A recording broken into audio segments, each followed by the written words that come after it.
Good morning. Let's do it. Let's talk about energy shift, or more so the inner energy shift and your inner work and how it all works together. And we'll use me as an example. I'll share with you how I do this because I'm actually in the process of going through one of these lessons that I'm trying to learn and master and shift my inner energy. So for my personal understanding, a couple of key components you have to kind of have under your belt. Number one is that you have your intent. You have an intent to change, to learn, to master, to evolve. So that's your intent, your desire. Number two is your awareness. You are no longer sleeping. You are awakening. You are aware. So you're growing your awareness. You're working on that. And remember, they both go together. There's no one without another. You have to be asleep to be awakened and, vice versa. So it's all working together. But you are in a state of awakening or growing your awareness. And the third one, I believe is, it's a huge key, is learning how to become a non-judgmental observer of yourself, or you're already mastering it. You are, really embodying being a non-judgmental observer. So it goes like this. The energy shift, or that inner work, that inner energy shift, what is it? It's pretty much you are growing your own awareness. And because you are growing your awareness of yourself, you are able to release the lower energies that are stuck in you, in your mental and emotional body. And so that in turn raises your inner energy. Because, if this is my body, like I told you, this is physical body, but we have more bodies. We have emotions, which is a body, we just don't see it, and we have thoughts, that's a mental body. So all of these bodies, they have energy in it, we just don't see it. And when you do the inner work, when you're becoming more aware, and you are slowly realizing things about yourself, and you're consciously removing it, you're releasing it from your bodies, from your emotional and mental body, which in turn, your body becomes lighter, literally. And so you're releasing it, so your energy itself becomes lighter, so you're raising yourself. You're raising all of you higher. So meaning that you're evolving, your consciousness is growing. All together, you're going higher. So that's how you shift your own energy. By doing this inner work, you're shifting, literally. You might not see it, but you're shifting the energy. You are going higher and higher and higher in your soul evolution. Okay, so that's how it is for me.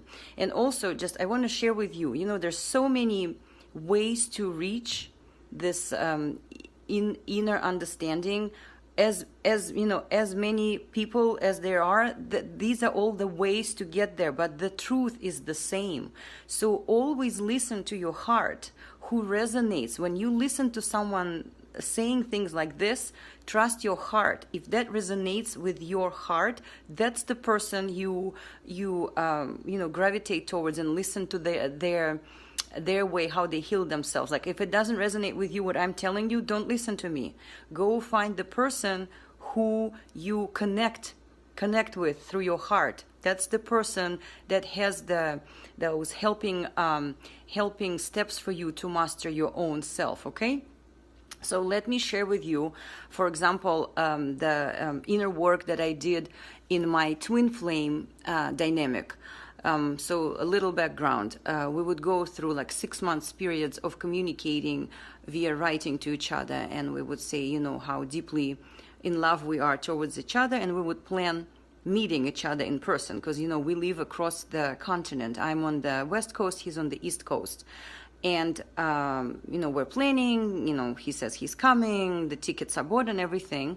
Then, maybe like 1 to 2 days before the day that he's supposed to come, he disappears. He doesn't answer to my texts or my emails. He just completely disappears. So what happens? I freak out. I go into a fully blown reaction. I start crying. I start writing to him the nastiest texts and messages. How dare you do this to me? You were just telling me you're coming and now you just abruptly disappear. And so, I am reacting, right? It's okay. It's normal. Who wouldn't react to this kind of situation? Or the person who tells you that he loves you so deeply and he's coming all of a sudden just disappears, right? So step number 1, self-awareness. I am becoming aware of my reaction. I'm reacting to this particular relationship scenario. I am being promised something and I'm dumped and I am enraged, right? So I am aware I have a reaction. What do I do next?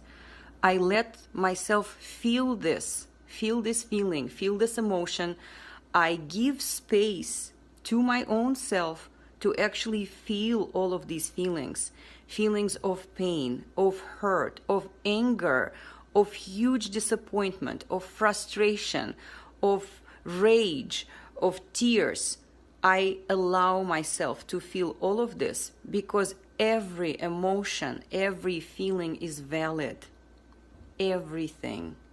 Give it space to express itself in you and just sit with it. So that's step number 1, the self-awareness. The next step is self-exploration. Sorry, I'm peeking because I have a cheat sheet. So self-exploration. So I felt that, that feeling, and I'm aware that I'm feeling this. So he dumped me and I'm reacting this way. So, but now I'm shifting focus. I'm not blaming him anymore, even though I'm super mad at him. I'm shifting the focus onto my own self. So that's self-exploration. Why am I reacting this way? Why am I angry? Why am I crying? Why am I feeling all these feelings? What are these feelings?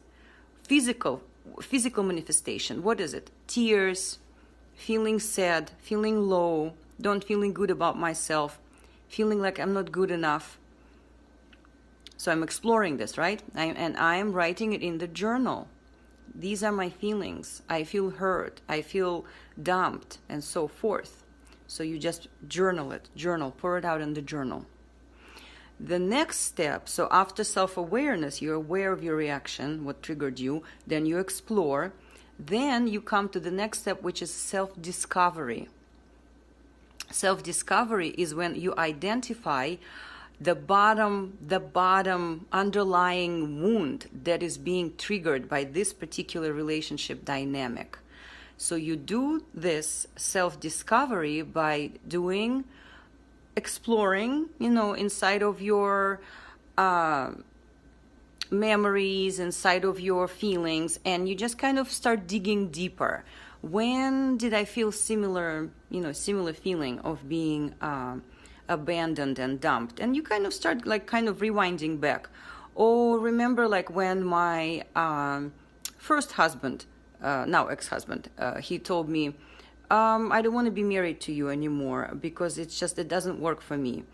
I need another woman in my life. So that's similar, not good enough, and then dumping, right? Okay, but where else? Go backwards. Let me think. Another relationship when the guy, he initiated the breakup. Okay, so similar feeling. Okay, let's go backwards.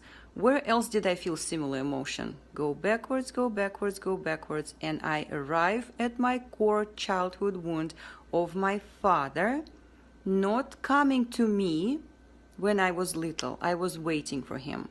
So that subconscious belief that I'm not good enough for my father to come has been formed, and that's where it's sitting. That's the root cause of this whole reaction, the trigger. Let me continue in the next video.